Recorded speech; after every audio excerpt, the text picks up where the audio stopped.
Et on continue notre jolie petite série de Noël avec ce petit sucre d'orge. Alors on peut faire soit avec un nœud normal, sinon vous pouvez prendre ce petit nœud, ouh là là, ça flotte, que je vous montre dans le tuto que je fais. Allez, c'est parti. Pour ce tuto, j'utilise la Honey Bunny rouge. Alors je sais pas si vous voyez, mais elle est pleine de paillettes. Donc c'est de chez Hobby. Et un crochet 4,5. Donc j'en ai pris un peu plus petit pour que ça fasse bien l'effet ondulé. Pour ce qui est de la laine blanche, moi j'ai utilisé de la laine Hobby parce que voilà, il me restait ça, mais je vous conseille d'utiliser la laine de chez les pelotes de maman. Alors pourquoi? Parce que tout simplement la laine elle est super. En plus c'est une petite entreprise, donc on soutient les petites entreprises et elle est vraiment pas chère. Et qui sait, peut-être que si vous lui dites que vous venez de chez moi, elle vous donnera un petit code promo. À voir. Allez, c'est parti.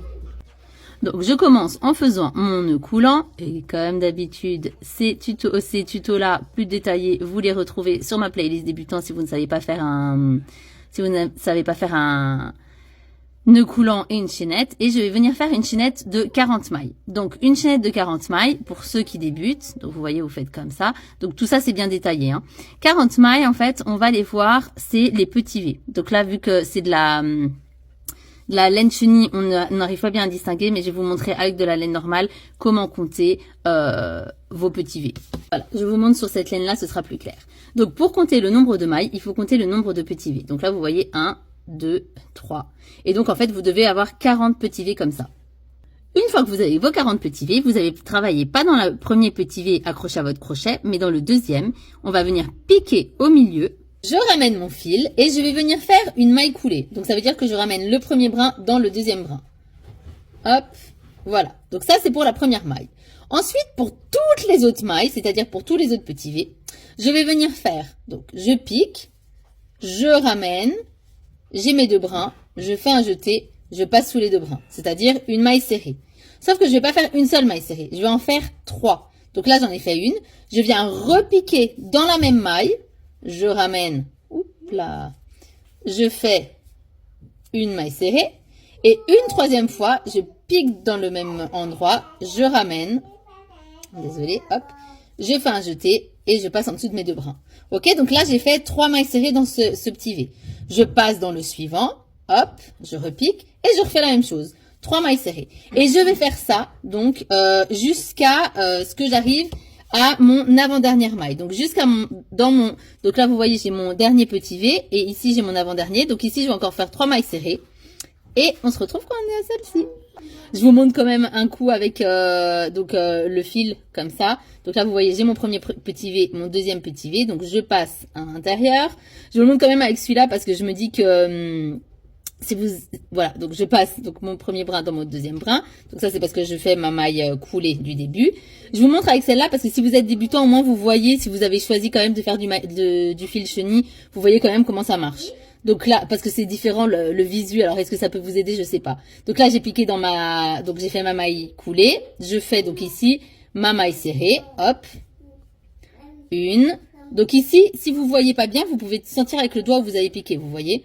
Donc là, je repique au même endroit, 2, et je repique encore au même endroit, 3, et ensuite, hop, je passe dans la prochaine maille. Donc là, vous voyez, j'ai ma prochaine maille, donc est-ce que c'est celle-ci ou est-ce que c'est celle-là? Là, si je suis pas sûre, je touche avec mon doigt. Donc celle-là, je vois que c'est la dernière qui a été travaillée, donc celle-là, elle n'a pas encore été travaillée. Donc je vais venir piquer ici, et je vais refaire la même chose. Donc là, je vais revenir faire donc 3 mailles serrées dans chacune de mes mailles, ok? Sauf dans la dernière. Et on se retrouve quand on est à la dernière. Alors, au fur et à mesure que vous allez crocheter, donc là, j'ai fait une fois, 2 fois, 3 fois, 4 fois. 4 fois les trois mailles serrées dans mes points. Et vous voyez que ça commence à tourner. D'accord? Si ça commence pas à tourner, c'est que vous crochetez pas assez serré. Donc, vous diminuez la taille de votre crochet. Si, quand vous avez diminué la taille de votre crochet, faut recommencer depuis le début, hein, bien sûr, vous diminuez pas en plein milieu, hein, parce qu'à la base, à la fin, c'est censé être comme ça. Donc, si, quand vous avez diminué, ça le fait toujours pas, vous rediminuez encore, jusqu'à ce que ça commence à tournicoter. D'accord? Donc voilà, il me reste encore la dernière maille, et dans cette dernière maille, je vais faire comme dans la première, je viens piquer au milieu, je ramène, et je vais faire une maille coulée, c'est-à-dire que je vais passer la première dans la deuxième. Hop, voilà, et j'ai fini. Donc quand j'ai fini ici, je vais venir tirer un petit peu et je vais couper mon fil. Donc, je laisse juste la longueur qui me permet de rentrer mon fil. Ensuite, je prends le fil accroché à la pelote que je viens tirer, hop, pour le retirer de là. Et donc, ça, c'était mon fil de départ. D'accord? Hop. Donc là, vous voyez, ça défait un peu. Bon, c'est, voilà. Bon, bref. Alors, ensuite, vous voyez, je peux avoir des zones où c'est comme ça. Et je vais venir tout simplement le tourner pour que ces zones-là soient bien tournées. Hop, comme ça, voilà. Vous tournez, hein, vous tournez côté et puis ça va, voilà, ça se range tout seul. Voilà, comme ça. Et donc, vous allez faire la même chose dans la deuxième couleur que vous souhaitez faire. Quand vous avez terminé de faire les deux, vous allez venir les assembler. Donc, pour les assembler, on prend le début et on va les mettre ensemble, comme ça, hop. Et en fait, on va venir entourer, en fait, les enrouler les uns autour des autres. Voilà, vous faites comme ça. Jusqu'à la fin. Jusqu'à la fin de votre truc, quoi. Hein. Donc, vous tournez, vous tournez, vous tournez, jusqu'à ce que vous ayez fini. Donc, voilà à quoi ça ressemble à ce stade-ci. Donc là, on va avoir deux possibilités. Soit on va venir donc placer là où je vais vous montrer un petit fil de fer pour pouvoir donner la forme à notre petit canne à sucre. C'est comme ça que ça s'appelle, ouais. Soit on va venir passer avec un fil mou. Et on donnera la forme en mettant un petit point de colle, par exemple ici. Voilà. Alors moi personnellement, je vais pas faire le petit morceau de métal parce que vu que j'ai des enfants, j'ai pas envie qu'ils se blessent. Après, si vous avez des enfants, ce que vous pouvez faire, c'est que vous venez glisser votre petit fil que vous pourrez plier, hein, métallique parce que vous pouvez le plier, et vous pouvez avec un point de colle chaude boucher les extrémités pour pas que ça se casse. Voilà, moi voilà, ça c'est une astuce que je vous donne. Après moi maintenant c'est pas avec ça que je vais faire. Donc là j'ai pris un fil, c'est les toutes petites pelotes d'action. Je prends pas le fil chenille parce que je trouve que ça va être plus embêtant à faire et de toute façon ça se verra pas. Donc en fait, que ça soit votre fil métallique ou votre fil n'importe lequel, vous allez donc venir le fil bien sûr dans une aiguille, bon pas le fil métallique, mais bon bref, et vous allez venir en fait vous piquer au milieu, donc entre les deux, comme ça, hop. Donc alors au début ici ça se voit pas forcément, bon vous pouvez prendre si vous voulez les bouts avec, si vous avez peur que ça bouge. Je pense pas que ça bougera, mais voilà, vous faites comme vous voulez. Et donc, en fait, vous allez venir le passer vraiment au milieu. Alors, attendez, je vais essayer de sortir mon aiguille. Ouais, voilà. Vous le passez vraiment au milieu. Hop. Pour que ça passe, en fait, voilà, ça, voilà. Donc, je vous montre comme ça. Voilà. Je sais pas si vous voyez bien. Ouais, voilà. Vous le passez, en fait, au milieu des deux, quoi. Et vous allez faire ça tout le long. Hop. Bon, là, avec le téléphone, c'est pas forcément le truc le plus intéressant que je vous montre.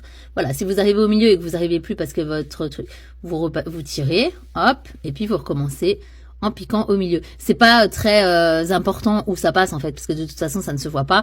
Mais voilà, vous essayez que ce soit au milieu pour pouvoir, hop, donner, en fait, pour pouvoir maintenir, ça donne quand même une sécurité à votre projet. Voilà. Voilà. Donc quand c'est comme ça, vous vérifiez bien que ça tient bien. Si votre tourbillon il est un peu lâche parce que voilà vous avez peut-être pas crochetez pas assez serré ou voilà, vous pouvez mettre de temps en temps un petit point de colle pour que ça bouge pas. Moi ça va, il est assez dur donc je le ferai pas. Mais c'est pas dramatique si ça allait pas. Ok, donc ça je vais faire comme ça va le maintenir. Et ce que je vais venir faire, c'est que ici par exemple je vais repiquer. Bon, là, j'ai quand même tiré beaucoup, mais hop. Voilà, je peux retirer comme ça. Voilà. Et je vais repiquer ici. Et je vais rentrer mon fil pour pas que ça se voit, en fait. Ok, voilà, ça s'est détaché. Voilà, je le repiquerai à l'intérieur. Comme ça, au moins, ça se verra pas. En fait, ça, je le fais pour que mes deux fils se séparent pas. Si votre... moi, là, je pense pas que ça se serait séparé parce que ça se maintient bien. Mais si vos fils, ils se maintiennent bien ensemble... Vous voyez, là, j'ai piqué dans l'autre sens. Hein. Ils se maintiennent bien ensemble. C'est pas une étape obligatoire. Hein, on va dire ça comme ça. Voilà. Et donc, comme ça, je rentre mon fil. Ça, je viendrai le couper ou le rentrer encore un petit peu. Et là, vous voyez, ça se voit pas. Ici, avec les bouts, je vais faire exactement la même chose. Donc, je vais piquer d'abord mon aiguille. Ensuite, je vais venir rentrer mon fil chenille. Hop. Et je vais venir le piquer au milieu.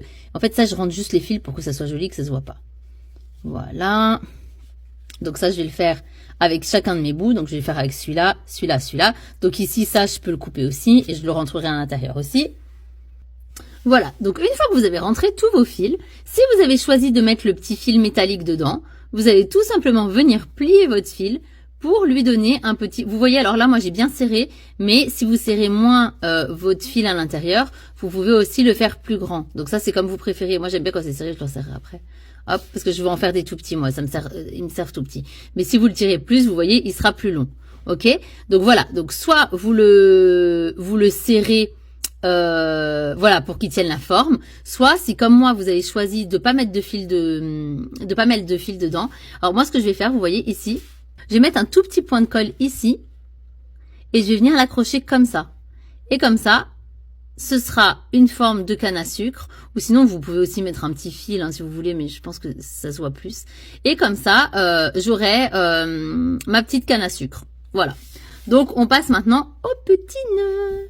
Alors, pour mon nœud, je vais voir ici la grandeur que je veux. Vous voyez, je vais faire une chaînette de cette grandeur-là.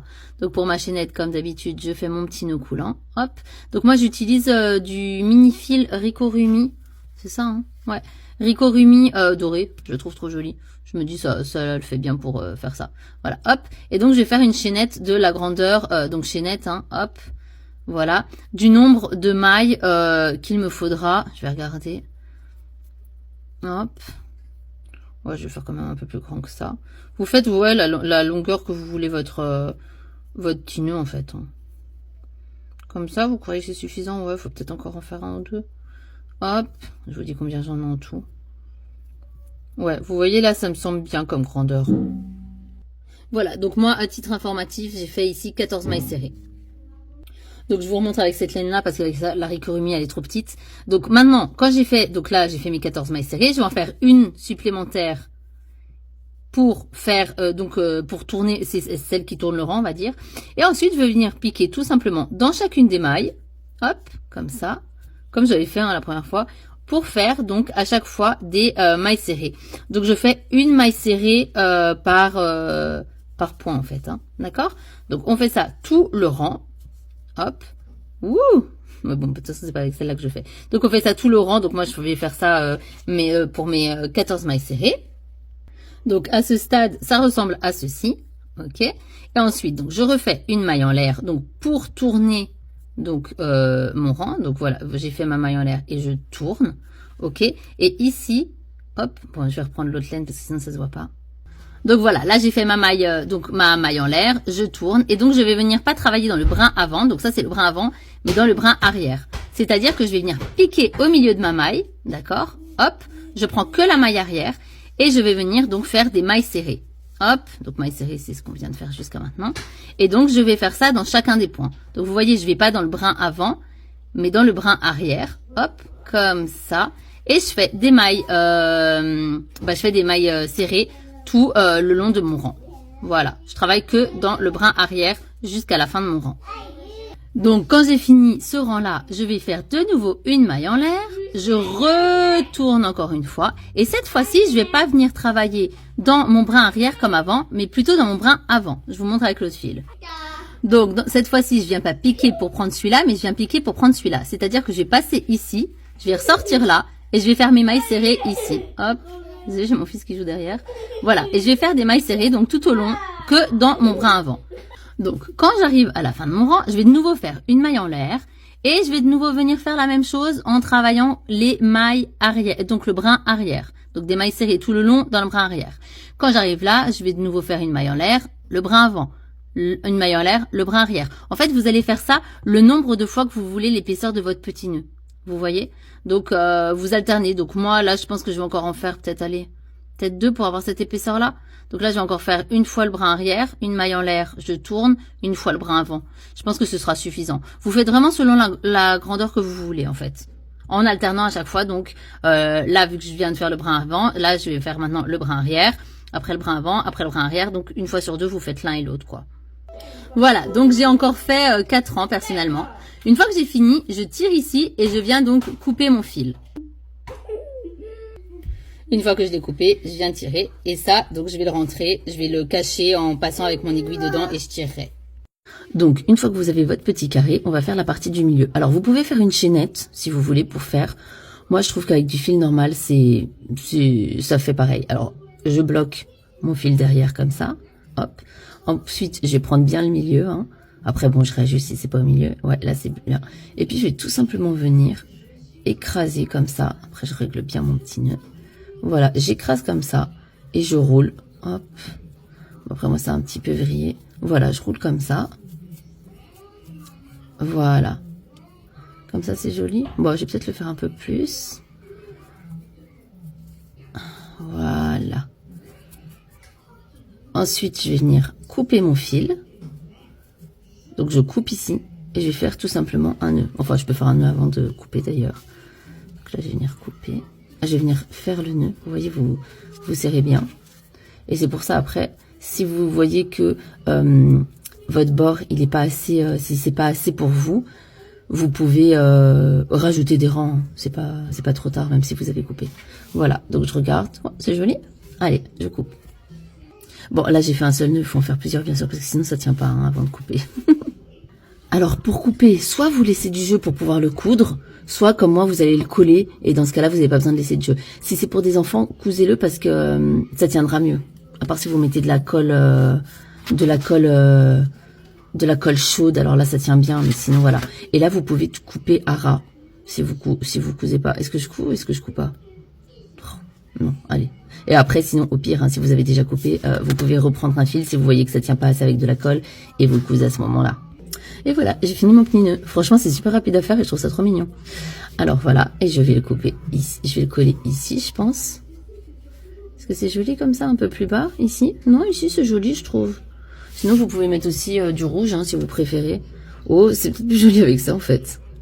Enfin bref, vous faites comme vous voulez. Ouais, je pense que c'est plus joli avec le rouge, en fait.